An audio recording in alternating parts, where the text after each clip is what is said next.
I'm a guy who lives with a lot of questions. I say, what's out there? And I try to resolve that. And I never can. I don't think anybody can. Who's got the answers? I sure would like to hear the ultimate one.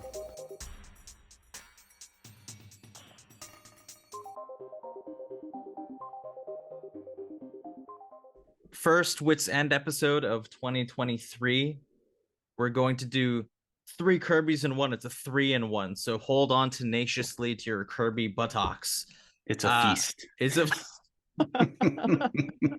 a feast of Kirby. Today we are talking about some of Jack's hidden gems, some of his underappreciated gems, the DC first issue specials from 1975. Have you guys read these stories before? Was this your first time? This was my first dabble into them. I had heard of them, but I had never read them. I didn't read them back in the day, although a good friend of mine, he read a lot of DC comics. And I did see that he had a copy of Manhunter on his pile. He read DC, I read Marvel. So he had Commandy. He had good taste. He had Commandy, and he had that some Batman, and he had Manhunter. I said, "Oh, that Manhunter looks really cool." And I just kind of flipped through it, thought it was really cool. But that's it. That's the only exposure I had prior to us getting together to talk about these.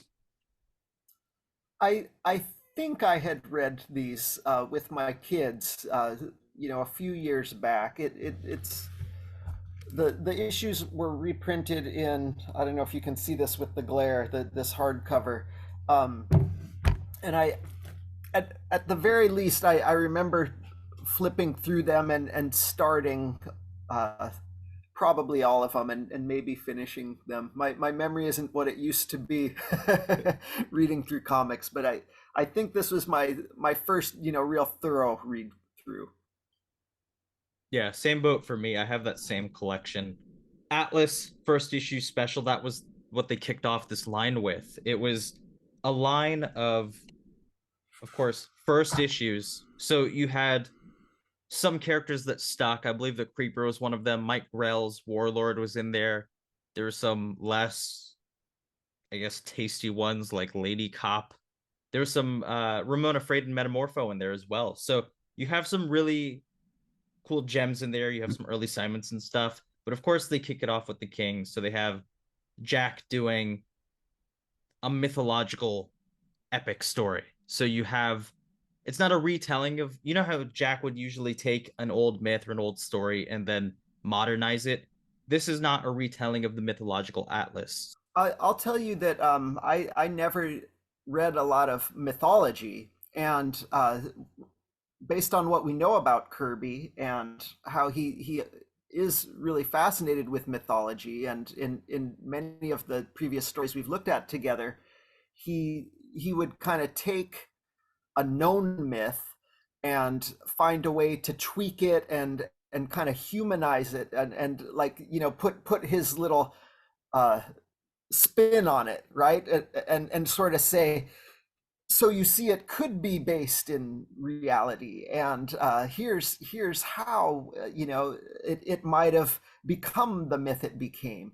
And so this one, Atlas, is, everybody at the least knows of the Atlas carrying the earth on his shoulders, and I thought, oh, I wonder if he just found a book on Atlas and got real excited about Greek mythology and decided to do his human take on it. So I didn't go real deep, but I just looked through to kind of find what is the story of Atlas, and I didn't really see much that he pulled in. It looked like he kind of made up a whole lot here. Atlas was a titan, at the level of the greatest gods, who was fighting a war to rebel against Zeus, and this group of titans lost, and so Zeus punished them, and he was banishing them to the equivalent of a hell, but he chose to have Atlas hold up not the earth but the heavens. And Atlas, he went against Hercules and Perseus, two of the greatest gods. And the story with Hercules was kind of a story of trickery, where Atlas almost tricked Hercules into holding the world so that he didn't have to. So Atlas was more of a villain character. He was turned into a mountain range, to give you an idea his size, and the fact that he can hold up the heavens. We're not talking this human, like, not like the Marvel comics Hercules or whatever. He was a god. In this Kirby comic, he held up a bridge of people that were going to fall, and he tamed a wild beast that people thought was ferocious. And so again, I feel like this is just in name only. Like, oh, we just want a powerful human who's taking the name of a god to kind of embody this, and so I was interested that Kirby wasn't doing his usual, oh, let's take this and explain it in these other ways. I like what you said there, Chris, about how Kirby would kind of say, well, maybe this might have happened. This might have been the story. And he kind of reinvents it. This is sort of like what he does later with Devil Dinosaur, where, well, maybe this did happen. There were humans and dinosaurs crossing over at one point. We don't know, but if it did, it might have been something like this. So that's kind of what I see in this. And this is, of the 3 books that he wrote and drew for this first issue special series, I think this one's probably the most straightforward hero, the most, I guess you would say, standard hero compared to the other 2. They get a little more wild, and this is the story of a young boy who's seeking vengeance for, I guess it was Hissa, who wiped out his village, captured his mother, killed his father. I mean, he had a lot to hold against this guy. And so we see how he had the strength of a full-grown man as a youth, and then he just becomes this very powerful person as he continues to grow on his mission to track down this corrupt, evil Hissa, him and his tribe had wiped out his village. And sadly, that's where it left off, and the story would not be continued. And I would have liked to have seen more, but unfortunately, that's where it ended up. But it's one of his most straightforward superhero stories in this series, and we have D. Bruce Berry back doing the inks. Yep. Does a good job. Not my favorite inker for Kirby, but it works. It's fine. What I appreciate about this book is that it is kind of an anti-hero take. Despite being kind of similar to those strong guy characters, he is kind of an ancient Omak or, a more grounded Hercules type character. But Atlas, shockingly, I know we talked about how Kirby doesn't kill people in his comics, but we lied, because he totally kills someone in this comic, where Atlas is not afraid to kill people. And Kirby also does it on panel with those clean and loyal D. Bruce Berry inks. And there are scenes of violence. There's so much aggression in this book that it moves quickly. There's kind of a fire in its belly despite being straightforward. And they use kind of censored language. You guys mentioned that Hissa killed Atlas's father. They use language like, he vanquished this guy, or you hurt my father. You don't straight up say, Atlas collapsed this guy's spine and he will never get up again. D. Bruce Berry inks 2 out of 3 of the books that we're talking about today. And I don't know if you guys have any thoughts on him as an inker, or if you guys know about his background at all. I don't know much about his background, but Royer's inks brings more power to Kirby's art, I think. I think it draws out what Kirby's trying to convey through his pencils. As I said, I like Berry's inks. They're fine. But when I compare it to other inkers Kirby has worked with, particularly Royer, it's not my favorite. No, I think he's fine. Yeah, later inker, Kirby got who he could, got the job done. Royer would say in interviews, or when he was talking about working with Kirby, that when he would leave to go do something else, he would tell Berry, just be loyal to Jack's lines. Don't change anything. And that's pretty much why you get these clean lines. He doesn't really stray from anything. Berry's an advertising guy. So he actually even had a career in cartooning, and he wrote novels as well. So it's like he had multiple careers before even being a Kirby inker. You can kind of see that, like, Royer adds a flavor. You know, the way Barry inks, and these books actually do have some of the pencils, which I appreciate. You know, you're talking about the Beast right there. Not much changes in this final page aside from this title lettering up here. So this plain lettering, you see, like this little crump is pretty much how it appears in the final book. So this is a guy who's not trying to rock the boat. He's just trying to get the pages done. And I don't really have anything good or bad to say about Barry. He's loyal and he does the job. So I mean, I feel like Jack would have been more relaxed with Barry than with Coletta. So go for it. Let him have it. This story had some amazing action shots. That one that you sampled, you know, smashing a guy through the decks below, you know, kicking and grabbing and stomping around.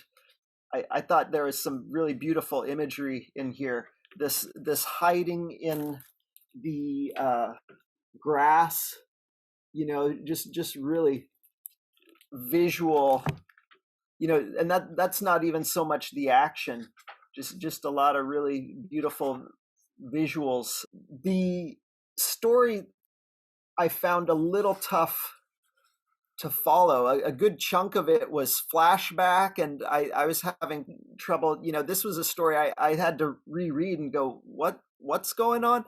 You know, because he starts as an adult, it flashes back to his childhood, the flashback continues into his adulthood, and he meets the one who killed his parents, but then there's a flashback, but then he's back, and you know, a lot of back and forth. And then add to that some of the usual Kirby dialogue, you know, where Kirby puts little paragraph explanations. And I remember as a kid reading these and going, I don't know what he's talking about here. And I feel like as an adult, I still sometimes, you know, I'm not quite sure what I'm reading. There's a lot of talk about the lizard, but then in the stories you don't see too much about a lizard. And if you really read closely with images and stuff, you know, there's the lizard on the guy's hat, and then you realize, oh, Kirby's maybe making a metaphor or, you know, some kind of alliteration or something about the lizard being the villain. So I still really enjoyed this story, and as you say, Chris, it was a very straight, super heroic story of, you know, child whose parents are taken by the tyrant, and the child grows to manhood with revenge in his heart, and we see this story over and over. So it's nothing really new there, but it being Kirby, I just feel, I'm in it for the ride. And I agree with you. I thought all three of these stories I would have loved to have seen more. Yeah, I'm wondering if, because this wasn't a continuing series, it wasn't a tryout book per se, but I mean, the whole idea behind this series was that, hey, number one sell better, so let's just have a first issue every issue. That was Carmine Infantino's idea.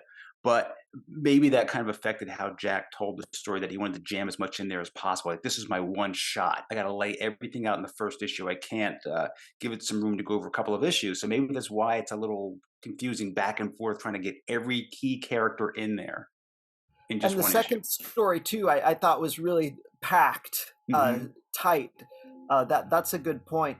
I was going to mention, too, along this idea of the first appearances, Showcase had been a huge successful book for DC in introducing new characters, and it was a tryout book to see what do fans like, and so many of DC's universe came out of Showcase, and then Showcase was finally canceled.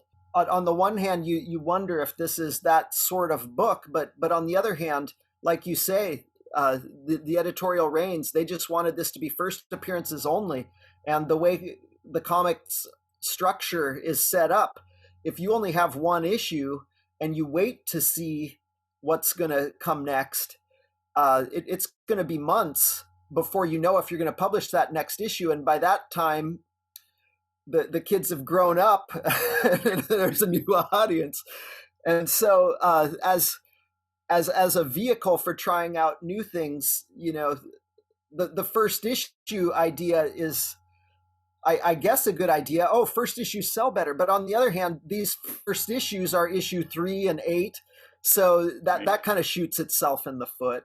This does feel like a mythological Lower East Side story too, like what you guys were talking about, where everything about this is just like mythological street code. It's just Jack's upbringing in the Lower East Side. It's this scrappy kid picking fights with people bigger than him.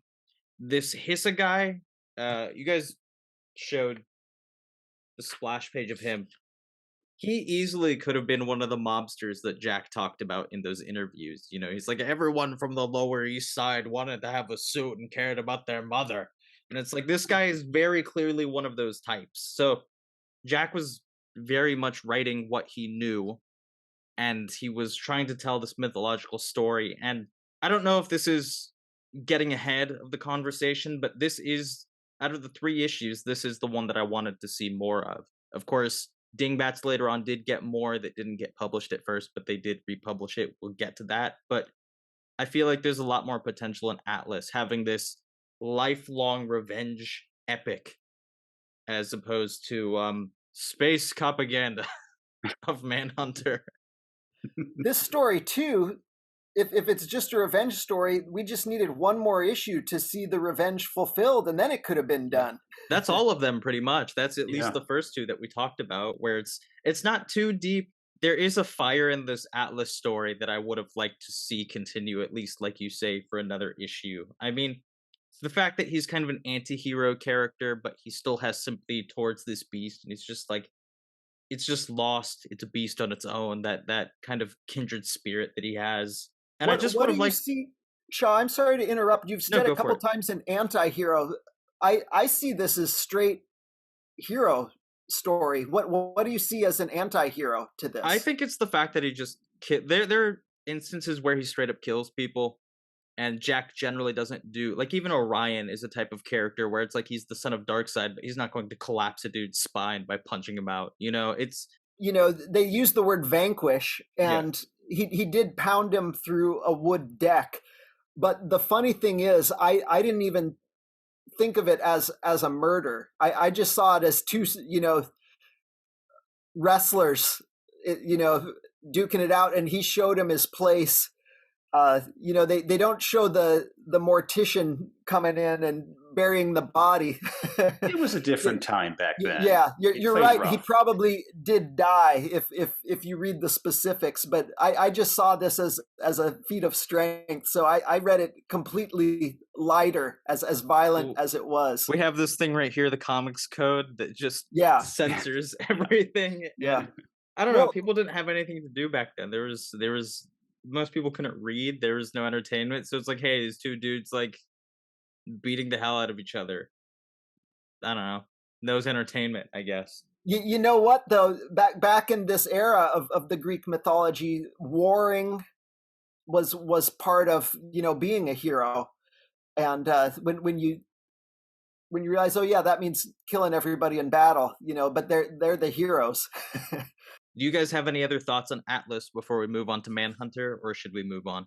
The only other thing to add is just reading the editorial in the back was the age of legends building over time are gone, and that nowadays with mass media, legends are what happened last week or this month. So, which is kind of funny, which is where we are today. Where with social media, things move very quickly, and that's kind of what was happening here with the point that the editor was trying to make about the book. Jack didn't write any editorial himself about the book, but yeah, as far as the character goes, I think we nailed it. With the segue into Manhunter, we talked about how this would be a series of first issues. I wanted to mention also that the series did an interesting combination of new characters like Atlas and previously known characters, like you mentioned Metamorpho, and we had Steve Ditko doing Creeper. So it was an interesting combination of first issues of characters that had been around, and just trying to make a book. And I bring that up now because Manhunter had a history as a DC Comics character. Do you guys know much about the previous incarnations? Was he a Joe Simon, Jack Kirby I think he was. character? Okay. Because I know they he did Sandman began- as well, and Sandman got a reboot with Joe Simon and Jack Kirby, but it was like a different take on that character. Yeah, he began as just a detective type character, and he ran, I don't know, 8 issues or something, and then Simon and Kirby took over, changed the guy's name, and made him a superhero.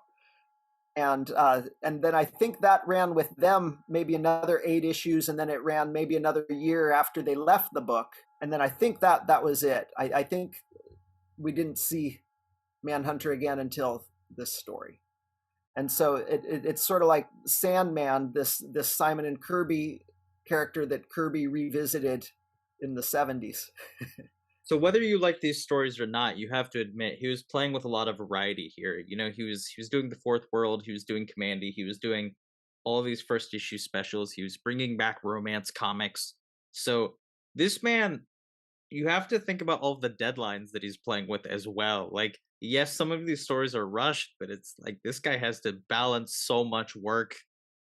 Aside from the inking, he's doing everything himself. So to see him go back to older stories, I don't know, you can't blame him to reinvent some of the old stuff. Some of the imagery in Manhunter I like. While it's not the story that I connected with too much, you have to admit this Hall of Heads is pretty striking.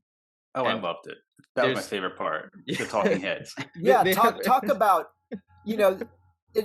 this could just be a superhero story, and Jack says, "Oh, but I'm going to pack this and this and this," and you mentioned Devil Dinosaur seemed really macabre with the dinosaur stamping out humans and dinosaurs.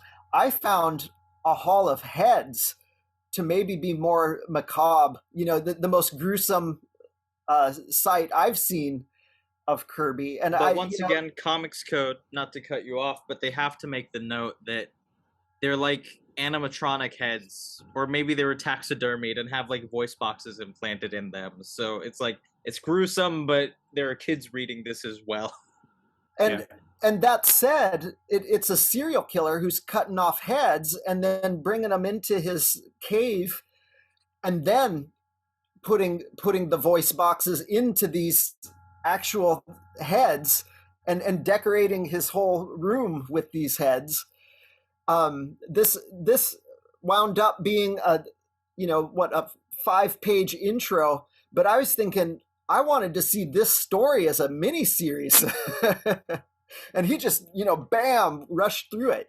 This is the definition of throwing you into the action too. I mean, if the talking heads weren't enough, do you think Jack was a fan of the band or no? They spew Kirby crackle, like the fact that this Hall of Heads has traps in it, and he's going after this alien-looking guy who's actually just some serial killer in disguise.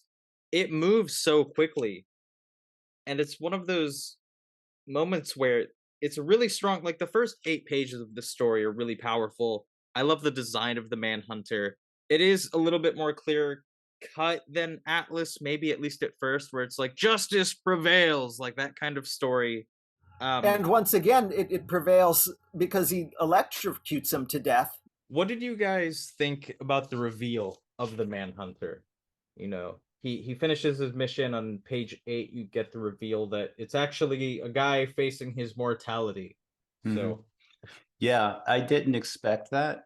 And when I read that and how they had to find another Manhunter to take on the mantle, I thought of the Phantom, Lee Falk's Phantom, where that it was a legacy that went on generation after generation, but it's still the same Phantom. And maybe Jack, since he goes back to that day, remembers some of those newspaper strips and kind of drew some inspiration from that. But that was kind of a twist I wasn't expecting. I thought we were going to continue on with that Manhunter throughout the story. So I mean, Mr. cool. Miracle was also a legacy character too, and that was like in the first issue. So it becomes half a Manhunter story, and they're trying to find his replacement, but it's also kind of like a Law and Order episode where it's like, this guy's innocent, I know it, and you know, they're little people. Many of them are victims of their own ignorance. Some of them are pawns of those too powerful to trap. And that was one of those things where it took multiple readings for me to be like, I don't really care about this. Let's get back to, you know, the crazy iconography of the Manhunter. But I actually love Jack's commentary here. The fact that it's kind of this power imbalance. Maybe he's talking about wealth inequality like he does in OMAC. And he's tackling, while it's kind of cliche in the story, he's tackling certain social themes where, you know, he's addressing the fact that there are people, we were talking about the whole Elon Musk thing earlier off mic, but it's like there are people with too much power who take advantage of those with less power. And I guess that's kind of his you know, it's his like his Thor, his worthiness, his Green Lantern, like you are, you know, quote unquote good enough to wield the ring. Like that kind of makes him worthy of the mantle of a Manhunter. The one job opening, they have one job opening and it needs filling, and this lawyer, this Law and Order background character fills it. It's a lot for the viewer, you know, that like I say, there's a whole graphic novel worth of story packed into 5 pages, and we're going, oh, I like this character, and then, you know, he's got this muscular body, a silver mask.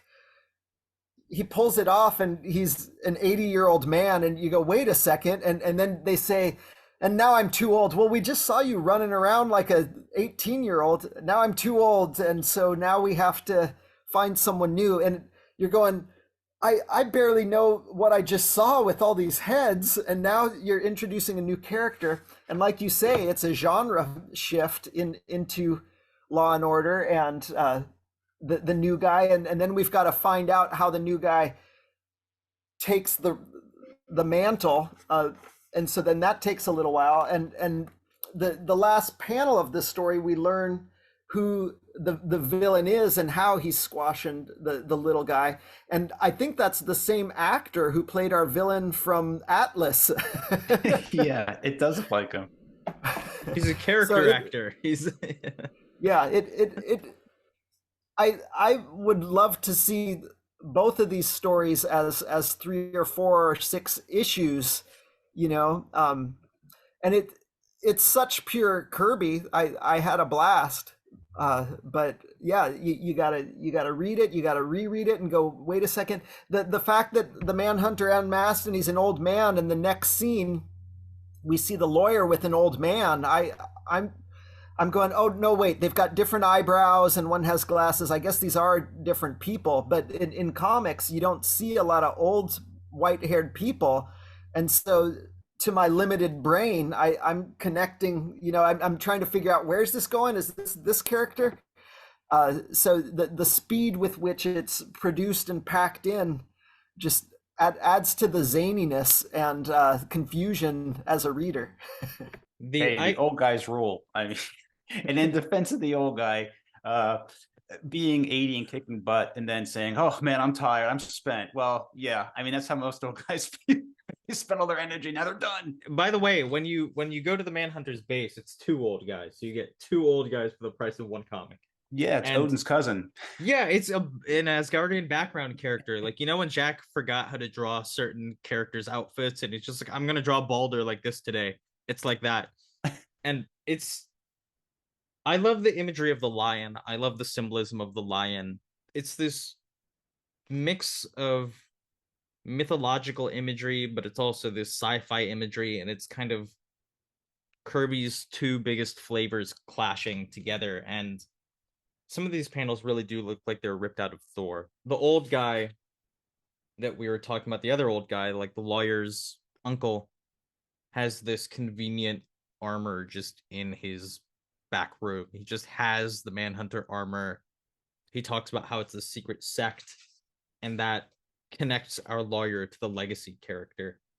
I don't know, what did you guys think of the transformation? Did you guys have any thoughts on any of this? Or the transformation, one thing, that little device, the lion that he spoke into, and then it was answered, and he received the outfit in the mail.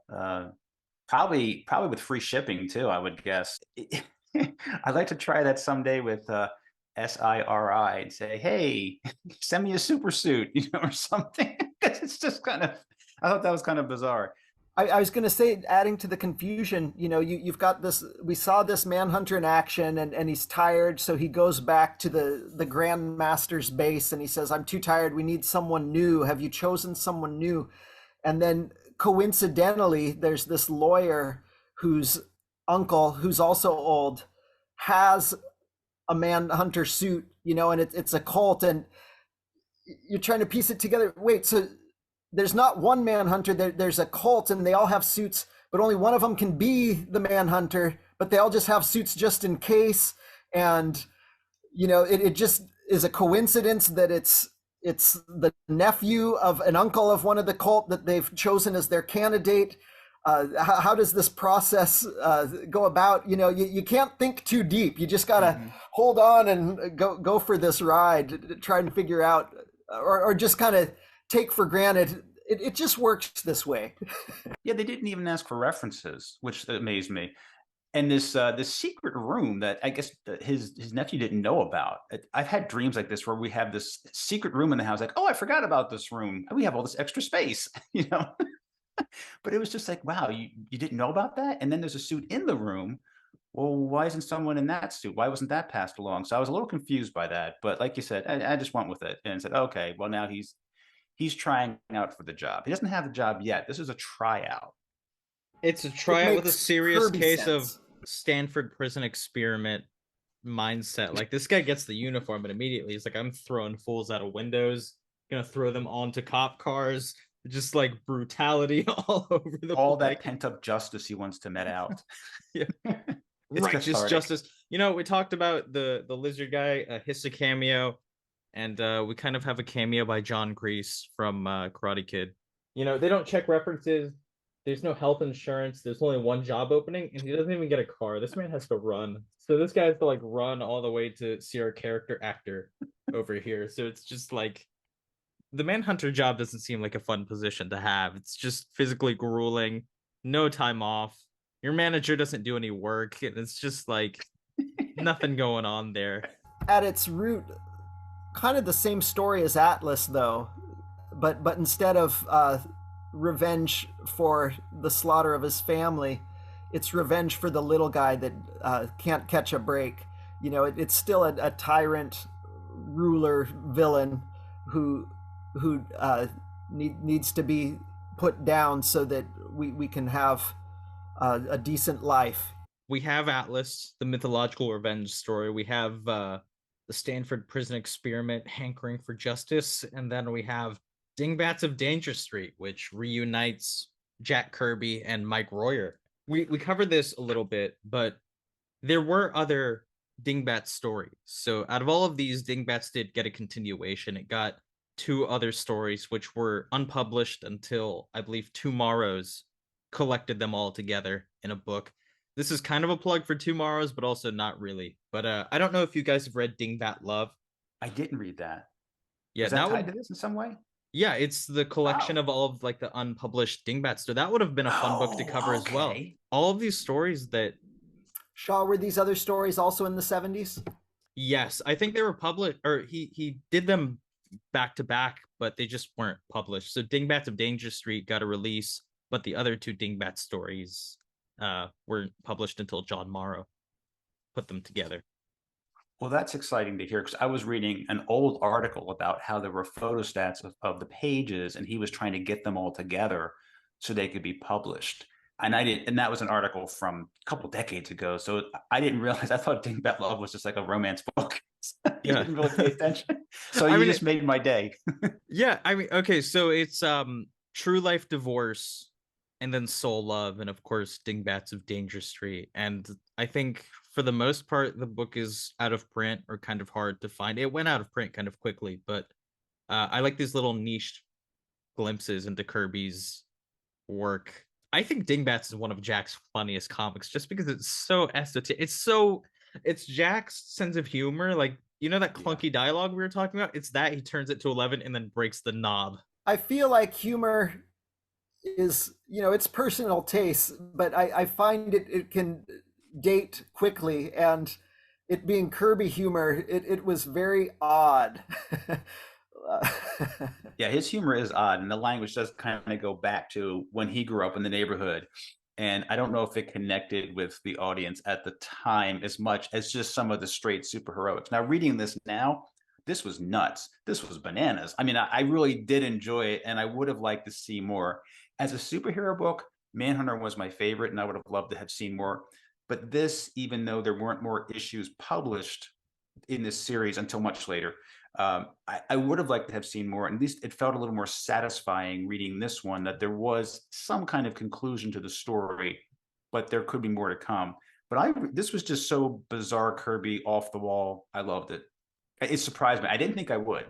This is the type of story that we see a lot, where you've got a group, and they have an experience, and as a result of the experience, they realize, hey, we can continue having these adventures every week, so tune in.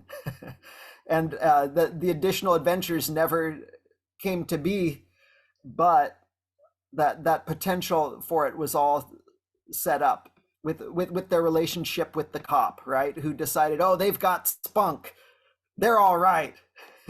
And the villains are great too. I mean, come on, that's latex, man. That's red latex. This guy didn't. He's not going after some film. He's after some freak shit, man. There's some weird shit on that film that he's picking up. This guy shows up.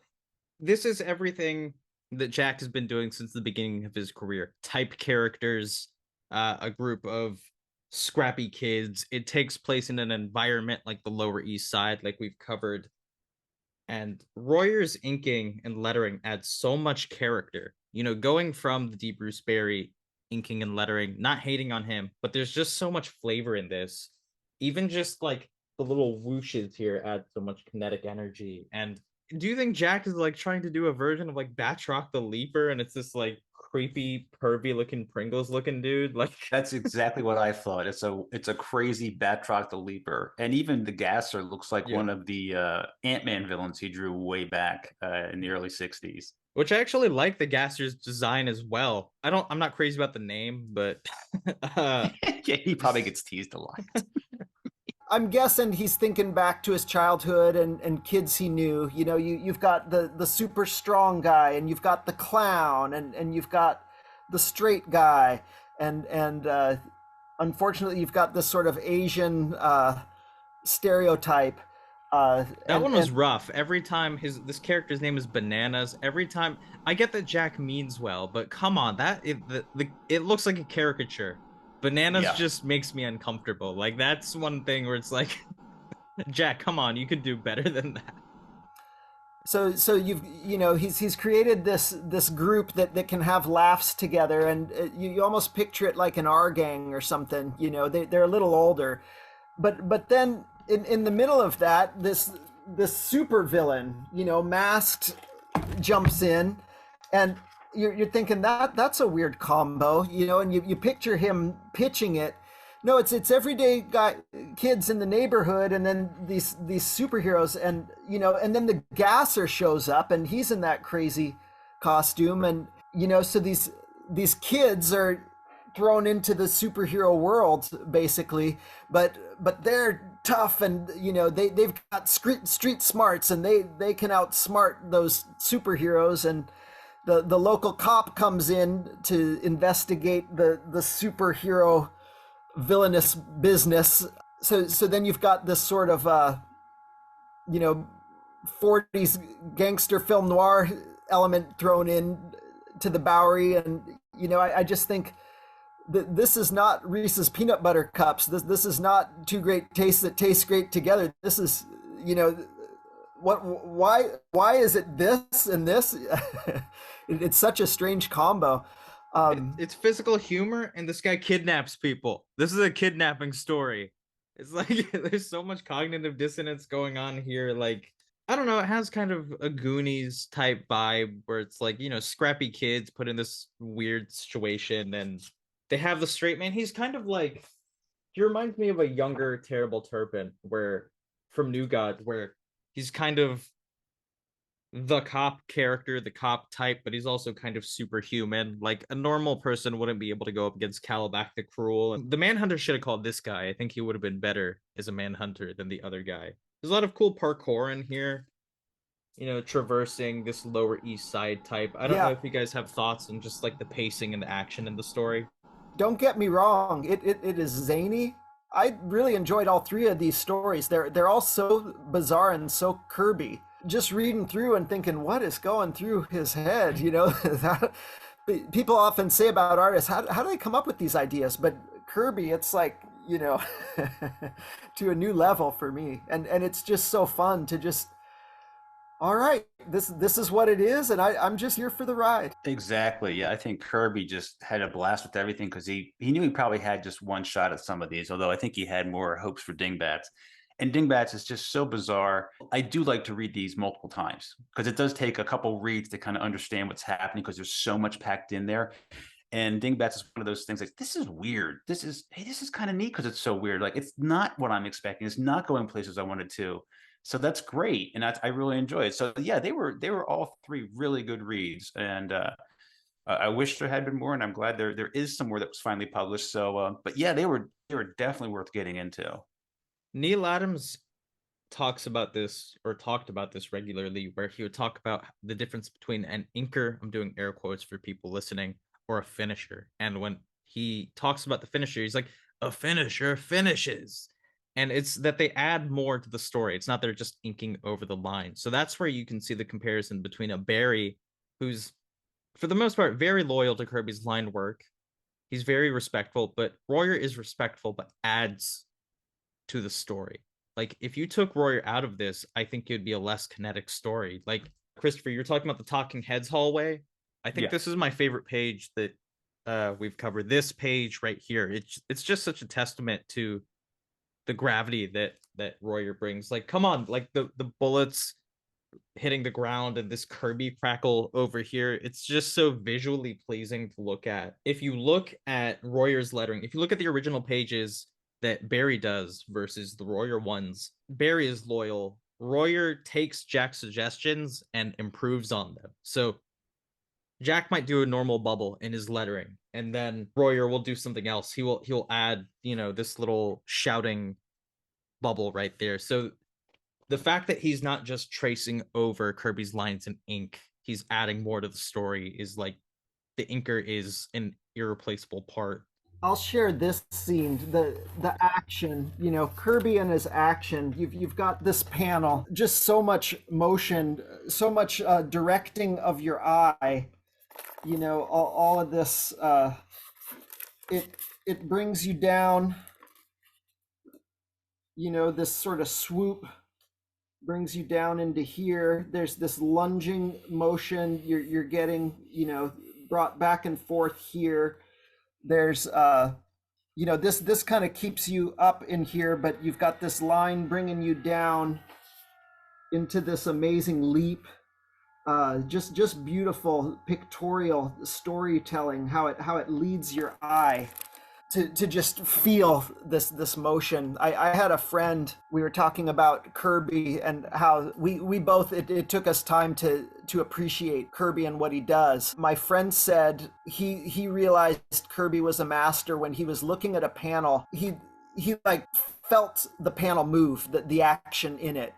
There's an actual energy that is causing your eye to feel movement in it, and Kirby is such a master of that. His storytelling method is so suitable for these one issue books. They move so quickly, and the action really just rips by. And I read this to my youngest son. He goes, "That was fast," because it just moved along, and he just went along for the ride. Because sometimes kids get squirmy when you're reading to him, but this was just very kinetic, and he stayed engaged with it. And I think that's one of the charms about Jack's work, and definitely the Royer inks make the energy pop even more, and he does add to it, so it does heighten the excitement. Do we have any wrap-up thoughts for Dingbats? I thought this was a fun, quick, easy read, easy on the mind. Fun stories.